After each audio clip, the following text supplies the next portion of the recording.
I still remember the exact moment my heart cracked open, like glass shattering in slow motion. It was Christmas Eve, and my 9-year-old daughter stood under the twinkling lights, smiling too hard, waiting for an envelope that never came. You think family is supposed to feel like home. Safe. Warm. But mine? Mine felt like walking on eggshells in a house that never really wanted me in it. I'm yes. 41 now, but back then I was 39, scraping by as a freelance writer in a cramped apartment in Cleveland. My daughter, Lila, wasn't born to me. She came to me after my sister passed. Cancer took her fast, left Lila bouncing between relatives who loved the idea of her, but not the reality. I fought for custody because every time I looked at her big brown eyes, I saw my sister begging me, without words, don't let her feel alone. So I became dad. Overnight. And for a while, my family played along. My father, Victor, clapped me on the back and told everyone at church how noble I was. My older sister, Claire, sent texts with heart emojis. They brought lasagna.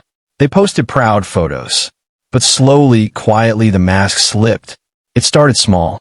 A forgotten birthday invite for Lila. A stocking with her name spelled wrong.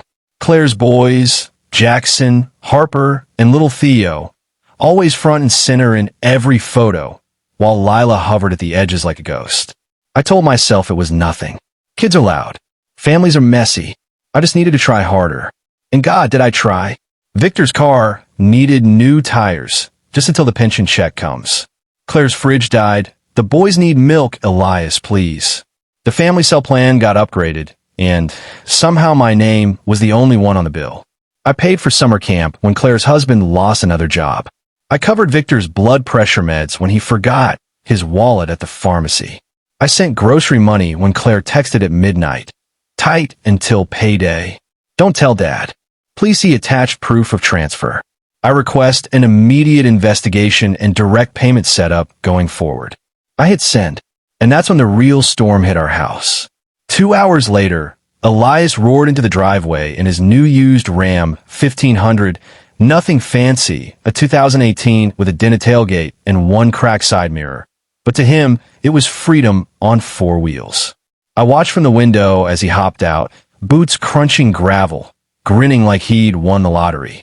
Dad slapped his back hard enough to echo. Told you I'd come through, son. A man needs a proper truck. Mom beamed from the porch, arms crossed. Now he won't look like some broke kid pulling up to job interviews. Then her eyes flicked to me, standing there in my wrinkled scrubs from the night shift, coffee stain on the sleeve. Maybe one day you'll stop hoarding every penny and understand family comes first. My phone buzzed. Account balance critically low. I locked the screen before anyone could see. Elias burst through the door, keys spinning. Mark, you gotta hear the exhaust on this thing. Fauacht, man. You're still driving that death trap Civic. It's paid off, I said quietly. And it gets me to clinicals on time. He laughed like I'd told a joke. Dad cracked open a beer. We're all pitching in around here. We'll square your tuition next month. Don't go running to the school crying. But inside my chest, something locked into place with a final metallic click. I'm 24, third-year med student.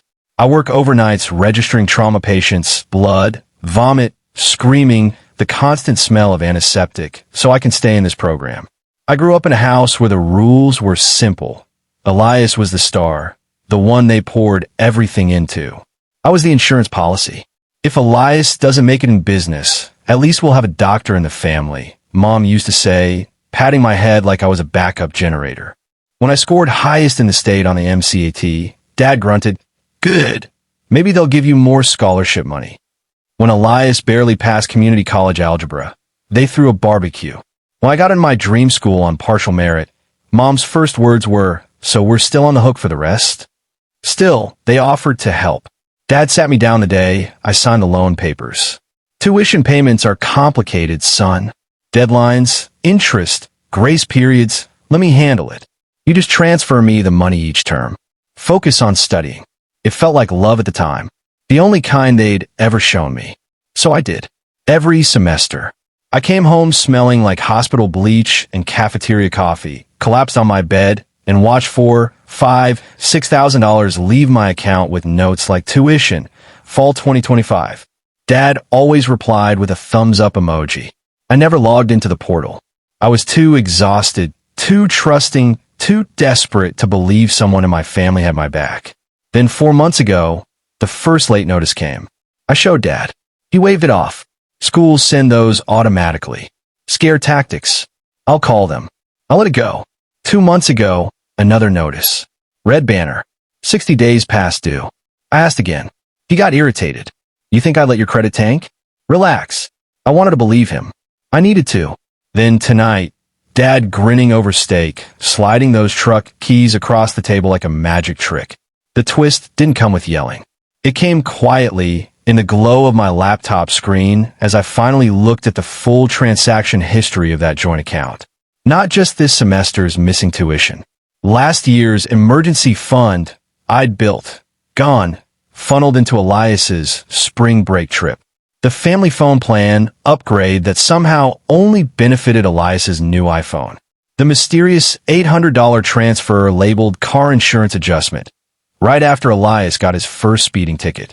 Every time I questioned anything growing up, they turned it around. We do anything for you. You're so materialistic. When you're a rich doctor, you'll thank us.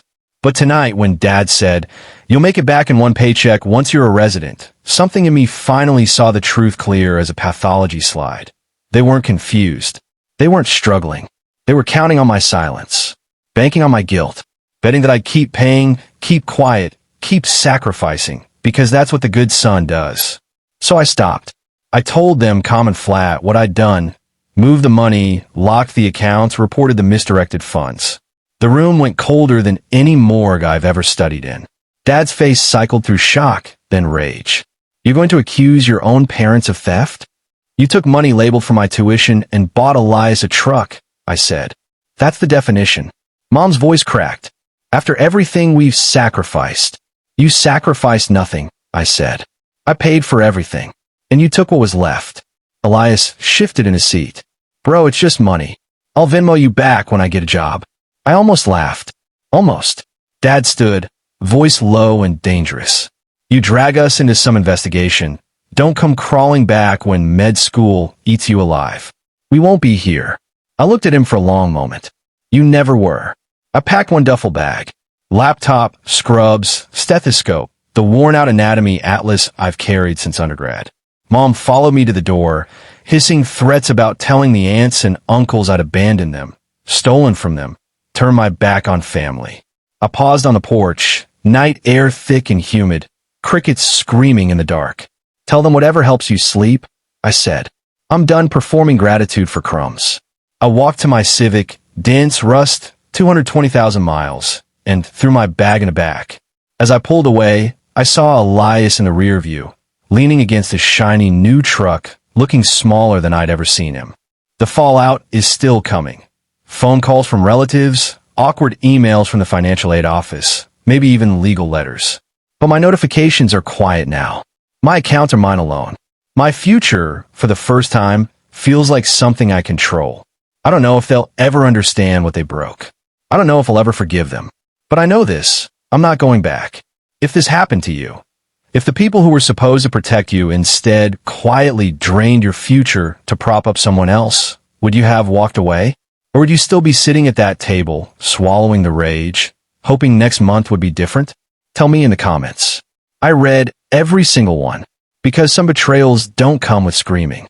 They come with a smile, and a set of keys slid across the table like a gift. Thanks for watching. Do subscribe for more stories.